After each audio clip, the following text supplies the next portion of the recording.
Making headlines, President conveys greetings and good wishes to Governor General, Prime Minister and the people of Grenada on the occasion of their Independence Day. Maldives rejects all policies and actions to move Palestinians out of the Gaza Strip and says such actions would undermine the prospects for achieving peace in the region.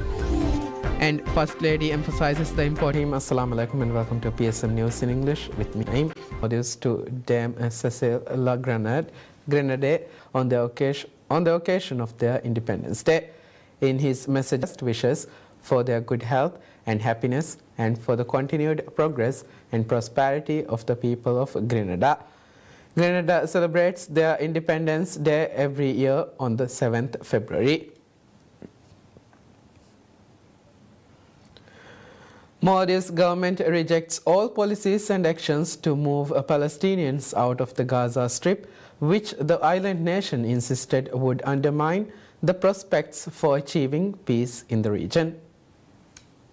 United States President Donald Trump proposed last week for the U.S. to take over Gaza and move Palestinians out of the territory. The Ministry of Foreign Affairs issued a statement officially rejecting the plan without naming the U.S. The statement said that the Maldives rejects all policies and actions that undermine the prospects of achieving peace in the region, including the continued expansion of illegal settlements, land annexation, and any attempts to displace the population of the Gaza Strip. Maldives had also reiterated its support for the full membership of Palestine in the United Nations. In the statement, Maldives reiterated its firm and unwavering support for the establishment of an independent and sovereign state of Palestine based on the pre-1967 borders with East Jerusalem as its capital. The statement said that the Maldives calls on the international community to take all necessary measures to uphold the international law and to protect the rights of the Palestinian people. The statement also said that a political solution remains the only viable path to achieving lasting peace, where two independent states can coexist in security, dignity, and mutual recognition. The ministry's statement came hours after President Dr. Mohamed Moise insisted that the Maldives would never support any plan or policy to displace the Palestinian people. In his presidential address to inaugurate the parliament for the year, President Dr. Moise on Thursday said the Maldives will not support any actions against the Palestinian statehood. He also emphasized that the government would continue to provide full support to the Palestinian people in their efforts to realize their dream of establishing an independent state.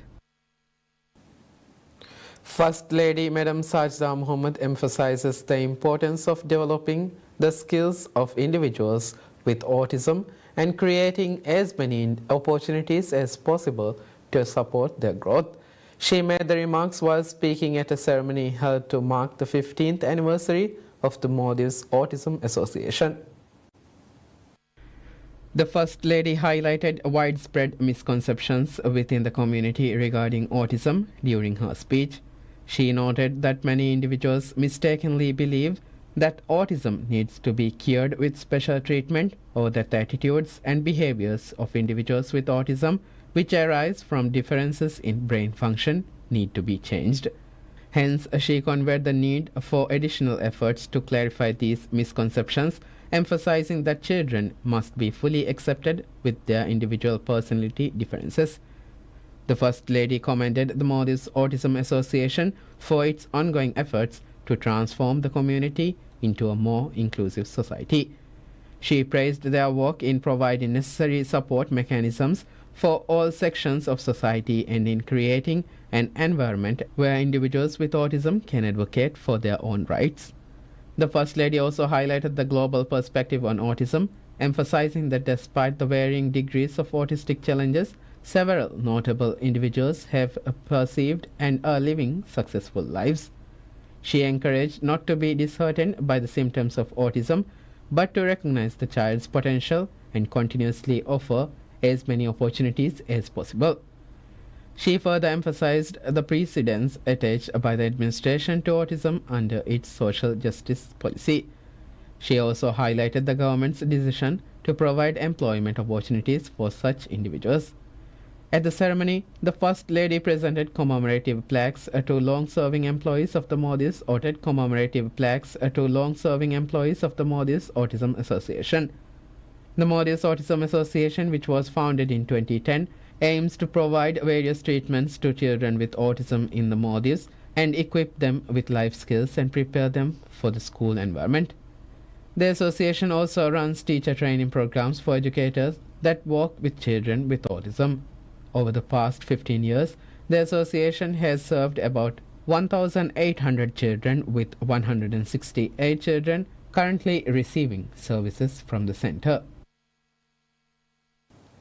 Cabinet ministers commend President Dr. Mohamed Moise, stating that his long-term vision for the country would drive the Maldives towards new heights in terms of development and progress. Their remark followed the President's 2025 presidential address at the opening session of the Parliament.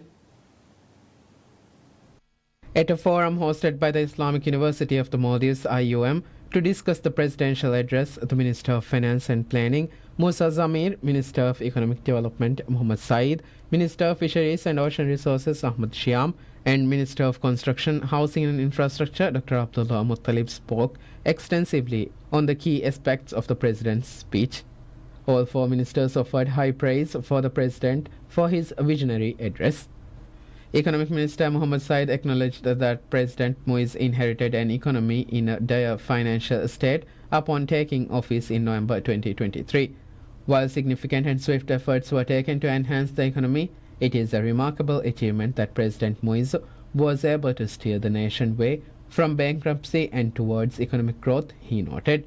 According to Minister Saeed, the President inherited a debt of USD 8.1 billion, out of which 60% was debt created by the previous government, and most of it does not generate revenue. The minister said that the rupiah equivalent to USD 5.1 million was printed. The value of local currency fell as a result. Finance Minister Musa Zamir described that the presidential address is one of the most comprehensive and detailed statement delivered by a Maldivian president in recent history. While matters closely linked to the people were addressed in the statement, he noted that the president had outlined his administration's approach to fulfilling public expectation.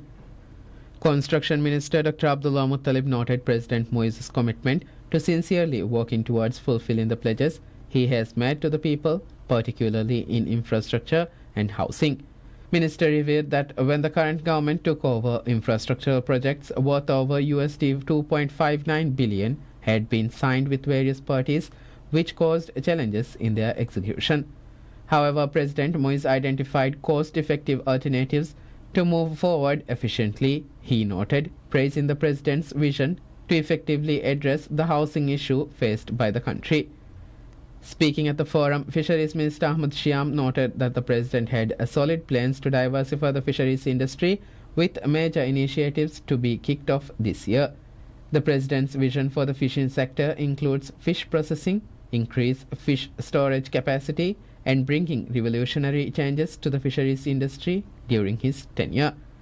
The presidential address offered a detailed assessment of the Maldives' current situation, including ongoing and upcoming projects.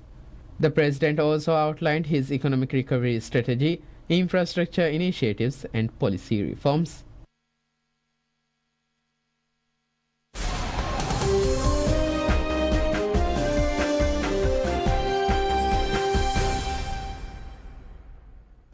France and the United Arab Emirates agrees to a framework accord for a 1 gigawatt data center dedicated to artificial intelligence that represents investments of between $30 to $50 billion, according to French presidency.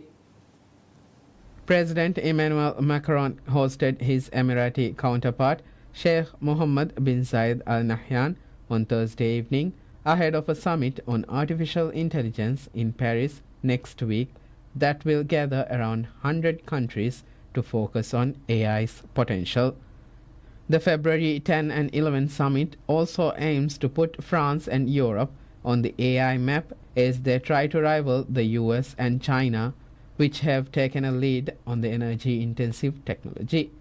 The French government earlier on Thursday said It had allocated 35 sites to host AI data centers. The Reserve Bank of India (RBI) cut its key repo rate for the first time in nearly 5 years on Friday and signaled a less restrictive policy approach ahead as it seeks to provide stimulus to the sluggish economy. The Monetary Policy Committee (MPC), which consists of 3 RBI and 3 external members, cut the repo rate by 25 basis points to 6.25% after having kept it unchanged for 11 straight policy meetings.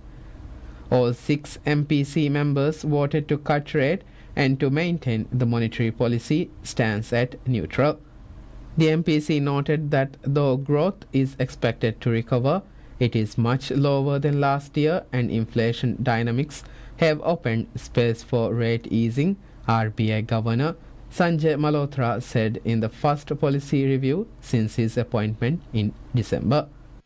And accordingly, the MPC decided to reduce the policy rate, by 25 basis points to 6.25%. At the same time, the MPC felt that excessive volatility in global financial markets and continued uncertainties about global trade policies, coupled with adverse weather events, pose risks to the growth and inflation outlook. India's benchmark 10-year bond yield was up 5 basis points at 6.70% after the announcement, while the rupee and benchmark equity indexes weakened marginally.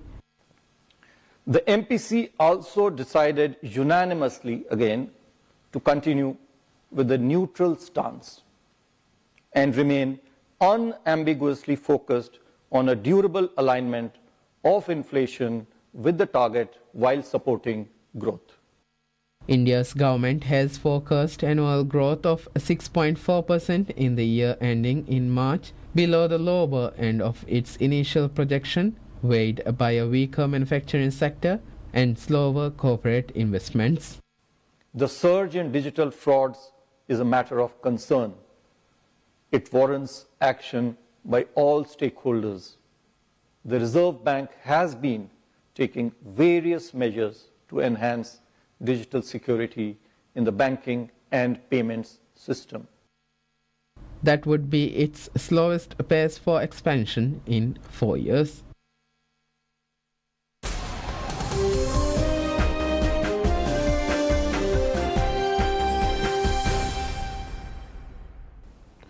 US President Donald Trump authorizes economic and travel sanctions targeting people who work on International Criminal Court investigations of US citizens or US allies such as Israel, repeating action he took during his first term.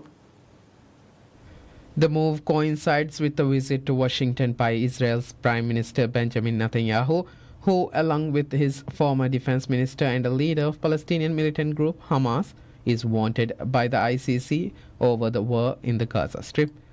It was unclear how quickly the US would announce names of people sanctioned. During the first Trump administration in 2020, Washington imposed sanctions on then prosecutor Fatou Bensouda and one of her top aides over the ICC's investigation into alleged war crimes by American troops in Afghanistan. The ICC did not immediately respond to a request for comment. The sanctions include freezing any US assets of those designated and barring them and their families from visiting the United States. The 125-member ICC is a permanent court that can prosecute individuals for war crimes, crimes against humanity, genocide, and the crime of aggression against the territory of member states or by their nationals. The United States, China, Russia, and Israel are not members. International Atomic Energy Agency (IAEA) chief Rafael Grossi arrives in Moscow to hold talks with the Director General of Rosatom, Russia's state nuclear corporation, Alexei Likachev, As Grossi explained earlier, he intended to discuss the situation in Ukraine and at the Zaporizhzhia plant. The trip comes after IAEA's chief visit to Kiev on a Tuesday, where Grossi inspected an electricity distribution substation, warning that attacks on Ukraine's power grid could pose a risk of a nuclear accident by disrupting supply. On Wednesday, Ukraine's foreign minister said the IAEA has postponed the rotation of its mission to the Russian-controlled Zaporizhzhia nuclear power plant due to a lack of security guarantees from Russia. A senior Russian diplomat rejected Ukraine's assertion. Russia captured Europe's largest nuclear power plant shortly after Russia sent thousands of troops to Ukraine in February 2022. The IAEA has deployed staff to the plant since September 2022. Both Kiev and Moscow constantly accuse each other of bombarding the facility's territory. U.S. Marines stretches out a barbed wire across a border fence separating the United States and Mexico. On Thursday, a crew about 30 Marines placed a barbed wire on the U.S. side of a wall that borders the La Libertad neighborhood in Tijuana. In this region, the border is marked by two walls built with steel columns, and the barbed wire was placed on the wall closest to Mexican territory. Meanwhile, at the San Isidro border crossing, where thousands of vehicles cross daily from Tijuana into the United States, Mexican National Guard members were deployed to monitor the movement of vehicles and to set up checkpoints for cars heading towards the neighboring country. President Donald Trump threatened Mexico with 25% tariffs, but pushed the rollout back a month on Monday in exchange for promises to tackle drugs and immigration. Mexico agreed to deploy 10,000 National Guard troops to the border.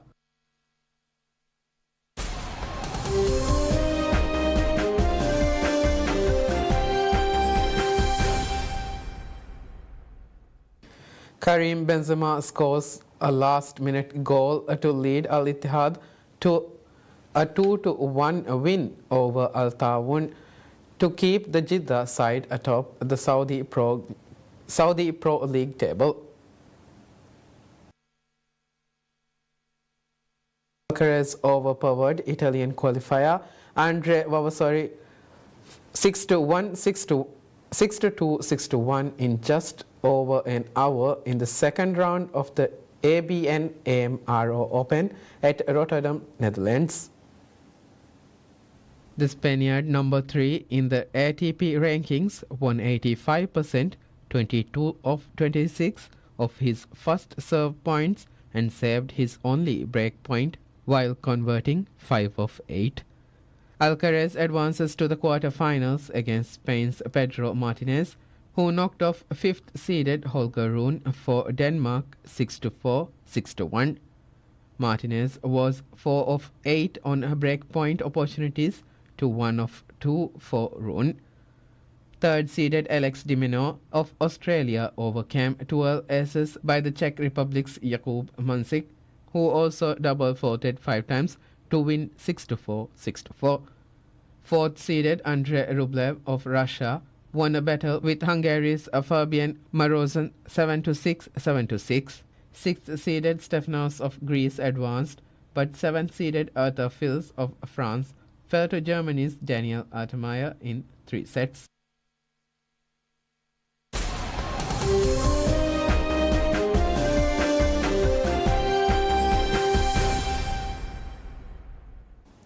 An asteroid that has a small chance of hitting the Earth in 2032 is being closely monitored by the European Space Agency, ESA, according to its Planetary Defense Office. Named as Asteroid 2024 YR4, it has an almost 99% chance of safely passing Earth on December 22, 2032, but at possible impact cannot yet be entirely ruled out. It was first recognized as a threat in December 2024 by the Asteroid Terrestrial Impact Last Alert System ATLAS telescope in Rio Hurtado, Chile. It is now moving away from Earth but will return in 2028. After discovery, we, as we typically do, we typically start collecting more measurements, more observations, and we quickly saw that the object was, let's say, having impact chances with the Earth in December 2032. Since early January, astronomers have been recording observations of the asteroid using telescopes around the world to try to improve our understanding of its size and trajectory. As of January 29, 2025, ESA estimates that the probability that asteroid 2024 YR4 may impact Earth on 22nd December 2032 is 1.2%. Let me tell you, the most likely scenario is that by the time we lose sight of the object in April this year, the impact probabilities will have lowered enough not to worry about this object anymore. However, there are still some small chances that it will remain in our risk list, and when we come back, when it will come back in 2028 and we reobserve it, at that time, it will have been so much time enough for us to determine whether, let's say, it will be impacting or not completely. So it will be a 0 or 100%. Scientists will soon meet to discuss Earth's response if the asteroid's impact probability remains above the 1% threshold, which could include crashing a spacecraft into it to deflect it, of course. The impact velocity, which will be in the order of 17.3 kilometers per second at the moment of the possible impact, and the density of the object, which we don't know. So for that, we have to do some let's say estimates. That the let's say the amount of energy that would be released, taking into account those uncertainties, could range between 5 to 50 megatons. Last year, NASA's DART spacecraft Double Asteroid Redirection Test carried out a proof of principle mission demonstrating that a spacecraft could apply kinetic force to change the path of a space object that otherwise might be on a collision course with Earth.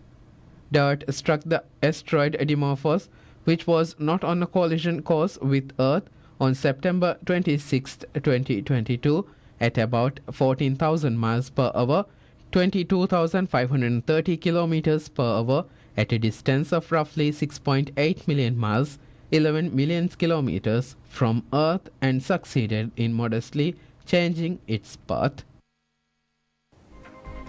That concludes news for now. Thank you for watching PSM News. Have a good day.